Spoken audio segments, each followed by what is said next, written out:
yung taray, pati ang greetings nila pang Koreano. Ang cute naman ng batang to, si Marcos. Mga pre-debut pa lang Galing pala. na, pre-debut pero grabe na yung energy. Ano naman kasi, bigay mo yung 100% na pinagsasabay nila yung pag-aaral nila at saka yung training is commendable na talaga. Hello guys! It's us again. So again, how are you guys? It's been a long time. And welcome back again to our YouTube channel. Papanoorin namin yung interview ni Ogie Diaz sa Horizon. So, nakita namin itong clip na to na mukhang inspiring, parang si Tito Boy. So, guys, samahan nyo kami sa panonood Pagkilala namin sa kanila, sa mga sa Horizon, artist na pinapollow natin. And syempre, Siyempre guys, hindi namin patatagalin. Dumiretso na tayo, panoorin na natin. Sila yung pito na nagwa. Mula sa 100. Ito yung contest nila, nas pinalihan nila na contest. Ayan, so out of 100, sila yung pito yung napili. Ang galing naman nila.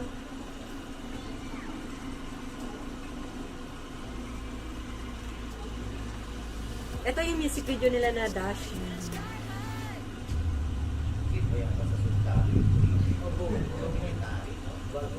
Ayan, si Rister, guys. Sobrang lala daw nung training.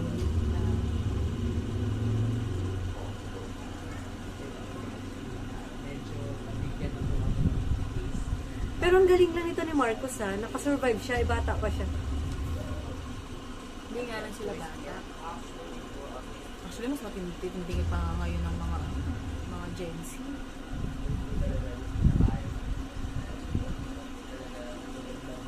Grabe. Umiiyak. Umaabot na sila sa point na umiiyak sila. Sila yung pito na nagwa.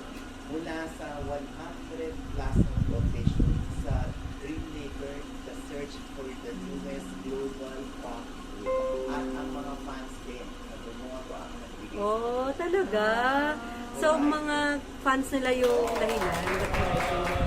Galing naman. Horizon. Si Jeremy, si Racer, si Winston. Yan yung naka-blend na. Okay, si Kim nga yun.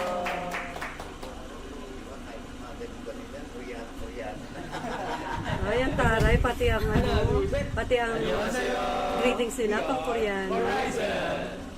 Talagang inaral nila. So, kahit ang bati niyo Koreano, nag-aaral ba kayo ng Koreano? Kasi ina-encourage ko kami na mag-aaral ko. Eh, syempre, Korean ang coaches, malamang. Tsaka Pag-aaralan niyo talaga yung rin sila ng Korean Korean language. eh. Kaya kailangan nilang aralin. Ang hirap no, hindi ko kaya. Diyos, nasanay ko kami sa Sabagay, kung palaging Korean yung kausap mo. Tsaka doon sila magsistay eh. Kailangan nilang i-adapt yung culture na meron nila. Ang cute naman ng batang to, si Marcos. sinasabi na if ever na gusto po talaga na Tsaka si to, Jeremy. Hmm. Bumagay sa kanya yung blue na buhok. Blue ba yan o green? Blue. Blue-green? Blue-green. Ginagamit ko sa makeup ko. So pag titingin ko sa taas, Si Kim na yun. So, talagang feel na yung oras.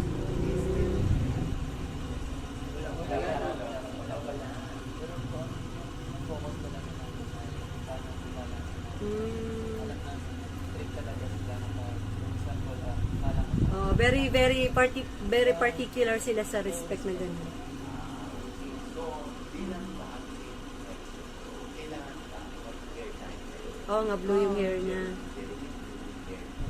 Ano yan? Choice mo yan?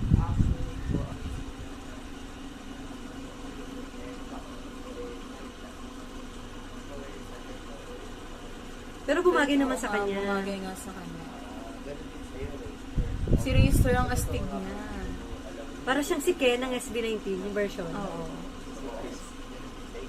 yes po ako yung first at dahil ilan talaga ako yung maraming napagdaanan na Pero bumabagay naman sa kanila. Yung Mukha nga color silang ng hair Korean ng talaga. nila. ditong Dex Parang makikita mo yung nawawala yung bakas ng pagka-Pilipino. So, Oo. Pero andun pa rin naman. Pero sana ma-preserve pa rin nila yung pagka-Filipino. Oo naman, syempre. Hindi naman mawawala. Ayan, ang Kyler mo. Kyler ka talaga. Ang cute naman magsalita. Parang cute. kaya na-encourage ko. Siya yung matalino, si Winston. Oo.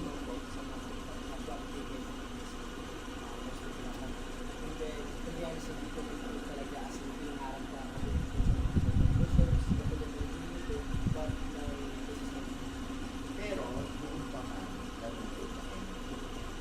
Hindi tayo. Kahit wala na. Siguro somehow yung ano. Ano kayo? Ako naman po, bago po naganap po. Oo. Sa top class.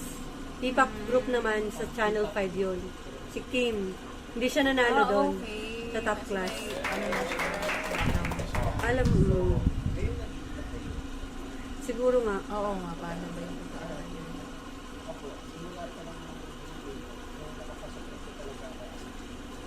Pero parang Nag-absent, oh. Tuloy-tuloy siya. Oo. Ang galing niya. Ang galing niya, oh. Parang Kapag sasabay niya yung dance, yung ano, training sa pag-aaral niya.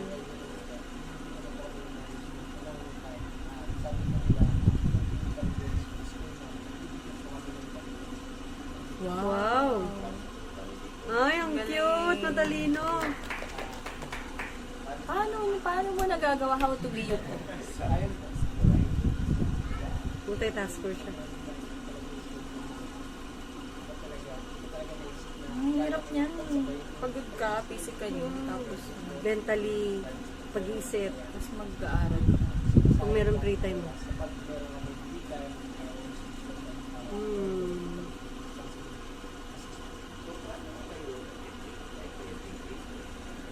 For now po, so after ko na Oh, yung training ko namin everyday po, tapos puro ko na yung dance training kasi yung dance coaches po namin from coaches namin and sila po yung nag-order. And everyday basics po kami ng dance and also yung mga choreography po namin May mga more shows na rin sila. so nililinis po namin.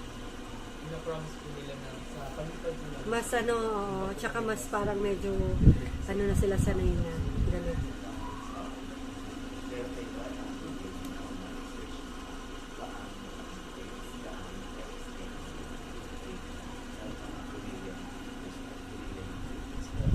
Hey, cute. Marcus.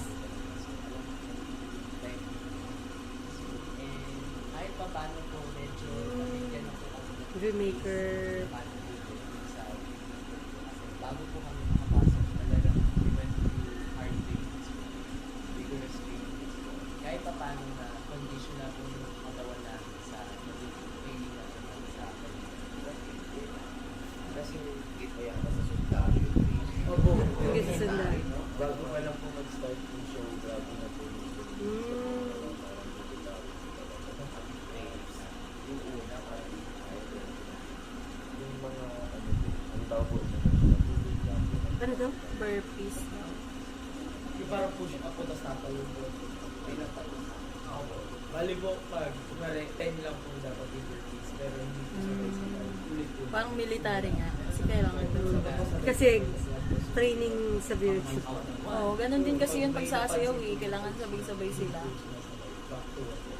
Kaya talagang kailangan maging isa kayo as a team. Ayun yung mahirap yun guys eh, pag team. Okay lang pag mag-isa ka lang sumayaw eh, wala kang sasabayan eh. Pero pag grupo kayo, ang hirap. Kasi kailangan sabay-sabay kayo mag-aantayan kayo, magsisenyasan. Kaya pag nagkamali yung isa, mali, ano lahat. Ano pero naman. 20 lang yata pero ito lang mga 27. Mga payat pa sila dito kasi katatapos naman trainings nila. Kaya hindi ko alam. Masyado